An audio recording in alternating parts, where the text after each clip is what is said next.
Otra tramoya más, otra semana. Vania de Chekhov. Platícanos de Vania. De mis obras favoritas desde hace mucho tiempo.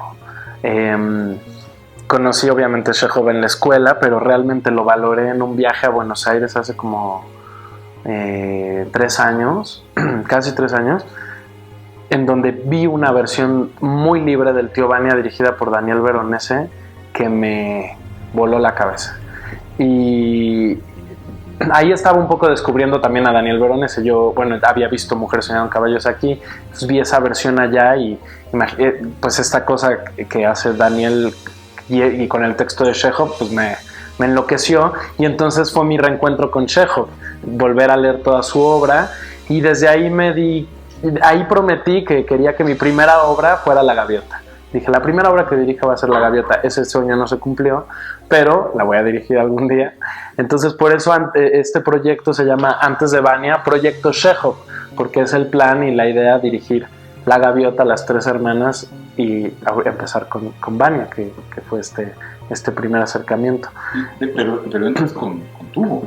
Claro, finalmente, Vania es un personaje muy fuerte. Pues sí, yo creo que es la obra más especial de Chekhov. Bueno, a mí me parece que es maravillosa. Encuentro que en todo Chekhov, pero particularmente en Vania, que hay una complejidad y una profundidad en todos los personajes, creo que hasta imposible de abarcar en la exploración. Como que sentíamos los actores y yo que las capas hacia abajo en la construcción emocional y psicológica son casi ilimitadas. Entonces, de hecho, platicando un poco del proceso, al principio del proceso nos dedicamos dos semanas primero a hacer puro trabajo de mesa, ¿no? Traer referencias, hablar, leer la obra y hablar de ella, y después nos dedicamos prácticamente 3 semanas, casi un mes, a hacer puras improvisaciones para construir las relaciones y conocer y entender a los personajes. Y les di una premisa que tenía que ver un poco con no casarnos con los estereotipos de los personajes, porque todos tenemos al Vania y a la Elena y al doctor, cómo tienen que ser. Les dije, también usen lo que traen al ensayo, cómo vienen este día. Y muchas de las cosas que pasaban, pues es que como que nada está fuera de lugar en Chekhov, porque todo es la vida, ¿no? Y está vivo. Entonces habían hallazgos interesantes ahí. Creo que es una obra muy contundente y muy actual. Por eso me interesaba tocarla, porque creo que la vida, y estamos llenos de Vanias, y esta cosa de la inercia y de no... Estos personajes sí se detienen y reflexionan sobre su existencia. Creo que eso quizá no pasa con toda la gente. La gente quizá no se para y dice, ¿cómo estoy? ¿Qué me está pasando ahora? Pero sí vivimos en una inercia y dejamos a veces que la inercia nos guíe nuestra vida, y le damos poder le echamos la culpa a los otros o al destino por nuestra existencia, en lugar de asumirnos responsables de nuestra propia vida. Y creo que eso es terrible y doloroso. Muy doloroso, muy doloroso. Sin embargo, tú lo interpretas maravillosamente. Es un actor impresionante. Entiende y entendió muy, muy bien esta frustración y esta crisis existencial, que para mí es eso lo que la obra narra. Una crisis existencial en todos los personajes, pero particularmente en ese personaje, que cuando deja de tener un propósito en la vida, digo, para los que conocen la historia, esta cosa de vivir toda la vida para pagar esta hacienda, ¿no? Y cuando se le acaba eso, ya no hay propósito, nunca se dedicó a cultivar sus sueños, sus anhelos, el amor, una relación. Entonces, de pronto detenerte y decir, ¿qué hice con mi vida? Y además lo que le pasa, por eso el personaje reacciona como reacciona ante esta escena cumbre de la obra, el clímax, ¿no? De la venta de la hacienda. Pues porque creo que son muchos años de llenar el vaso, y entonces pues de pronto es inevitable que el agua se derrame. Claro, yo no me resistí a pensar, no haciendo un símil, pero sí me remití un poco esta Elena con la Elena de Troya, ¿no? Esta Sangre de Sirena. Este personaje tan imbuido en sí mismo, en lograr sus cosas, y finalmente llega a romper el universo de esta situación. Sí, viene a trastocar la vida de todos. Es un personaje de una complejidad impresionante. Todos los personajes están implotando, pero creo que el que más está implotando es Elena. O sea, explotando por dentro. Tiene muchos contrastes. Ese personaje es muy interesante porque realmente sí, como dices, es el detonador de las bombitas, exacto, de los fuegos, y en ese camino detonar su propio fuego. Y lo terrible de ese personaje es que teniendo tantas virtudes también, como, bueno, la más evidente pues es la belleza de la que se habla constantemente en la obra. Esta mujer tan bella, tan joven, que tiene cierta cultura, bagaje, no era una concertista, pero bueno, estudió en el conservatorio, y está esta cosa que para mí es mi escena favorita de la obra, cuando llega al piano y no se atreve a tocarlo, y lo que hacemos aquí es esta cosa como de entrar al pensamiento, ¿no? Y se escuchan apenas unos acordes de tocar la vida y de finalmente no atreverse a, y también de tener conciencia de lo que detona esa personalidad, esa dualidad y esa cosa. Dice en un momento en el original, tiene sangre de Ondina. Yo lo cambiamos aquí por Sirena, porque mucha gente se iba a hacer preguntas, no todo el mundo sabía que era Ondina, ¿no? Pero esta cosa de utiliza tus hechizos, sabes que mueves hilos con lo que eres, mueve hilos para ti. Claro, Vania se lo dice en ese momento, date una oportunidad conmigo, bueno, en nuestra lectura, y finalmente ella dice, claro, puedo hacerlo, y por eso se entrega un poco, porque en nuestra Elena tampoco se entrega al 100%, o sea, apenas toca, ¿no? Es que eso es muy chejoviano, poner apenas el dedito y no mete la mano de lleno, y finalmente pues es un personaje que al final del día se va y igual que todos. Creo que eso es lo terrible de la obra, los personajes se quedan en el mismo lugar por elección. Nos diste una probada de la psique de los personajes, de algunos personajes. Lograste una atmósfera muy interesante con el cambio de luces y que permitiera el espectador ver hacia adentro del personaje.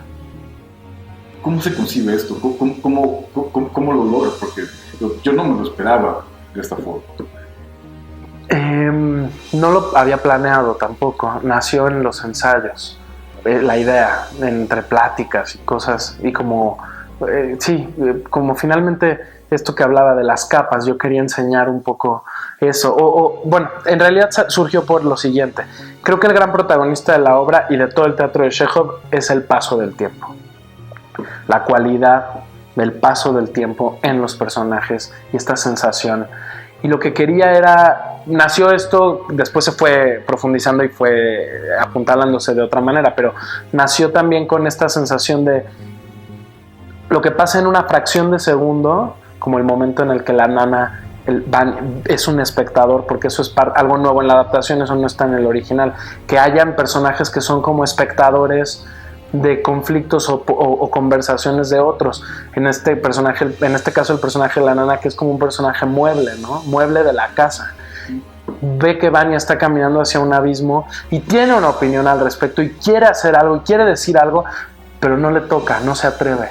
Y entonces un poco tenía que ver, eso en tiempo real pasaría en una fracción de segundo. Bueno, la gente que vea la obra, cuando vea la obra entenderá a qué nos estamos refiriendo, pero son estas como sustraer el tiempo, ¿no? Salir por un momento. De ahí nació. Y por otro lado, lo que sucede por ejemplo, en la vertiginosidad de una escena coral o de grupo, para darle foco solamente a lo que está pasando con dos personajes, o cuando Vania quería también llenar como de estos símbolos como mágicos, ¿no? De realismo mágico también, con lo de las flores, unas flores que se marchitan y que reflejan el interior del personaje, hablando y simplemente profundizando o exteriorizando un poco más al espectador lo que viven estos personajes adentro, en las capas estas famosas de las que hablaba al principio.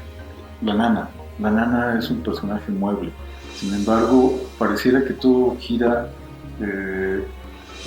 más bien ella es el espectador. Sin embargo, ella participa de todo y ella es la que ancla a los personajes en la hacienda. De hecho, hay una lectura dolorosa y terrible. Es un personaje hermoso y complejísimo, y le quisimos dar también ese peso. Encuentro que hay una crítica también en esta obra al modelo de vida cristiana. Finalmente, el discurso final tan famoso de Sonia tiene que ver con eso, con sufriremos ahora, trabajaremos ahora, pero la recompensa va a llegar en la muerte. Y el personaje de la nana es un personaje que tiene fe, es un personaje de fe, que de hecho hay un texto en donde dice: ya volveremos a vivir como una buena familia cristiana, y ancla, y por eso está esta cosa metafórica incluso de ponerle una paca, ¿no? de trabajo al personaje de Vania, de esta es la estructura que conoces y esta es la estructura a la que tienes que volver, porque es la estructura correcta, porque es el camino y es lo que tenemos que hacer. Y me parece que es algo terrible, porque yo, bueno, por lo menos concibo la vida, o lo intento de la otra manera, vivir en plenitud ahora. Es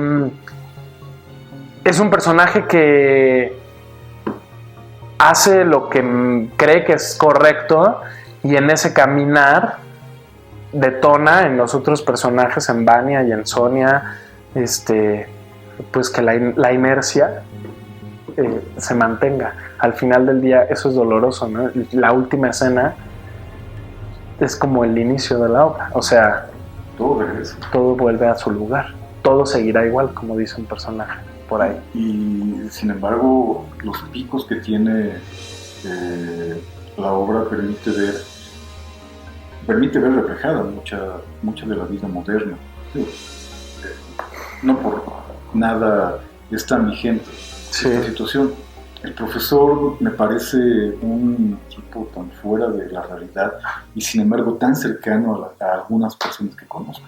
Es que eso es lo maravilloso de Chekhov, que todos los personajes son profundamente humanos, ¿no? No hay ningún y todos además son, sí, él no hace personajes buenos y malos. O sea, el profesor es un personaje muy interesante, que todos son personajes mediocres, y él es un mediocre también, y se ha creído, él mismo se ha autoengañado, cuando es un profesor, volviendo al original, no de Moscú, de otra ciudad, de Kiev, creo, de alguna ciudad segunda, ¿no? Todos son como personajes secundarios, y es un profesor que repitió una cátedra 25 años, no es un investigador o un tipo que le hicieron algún compilado de sus ensayos cuando terminó su vida de maestro. Al contrario, por eso también está en esta crisis existencial, pero es un tipo profundamente egoísta. Y se dice él a sí mismo erudito. Ajá, claro, se dice: yo soy un erudito y no soy un hombre práctico, y necesito la practicidad de los demás. Y es un tipo que no piensa en él mismo, que no piensa en los demás, que piensa solo en él mismo. Pero por otro lado, creo que es un personaje muy entrañable. Había algo, yo no lo repetí, pero que leí de la versión de Konstantin Stanislavski, en donde en el final es un burócrata, y en la despedida se despedía de todos, incluyendo a Elena, y de pronto decía: no, ya viene conmigo. O sea, como que creo que es una lectura acertadísima del personaje.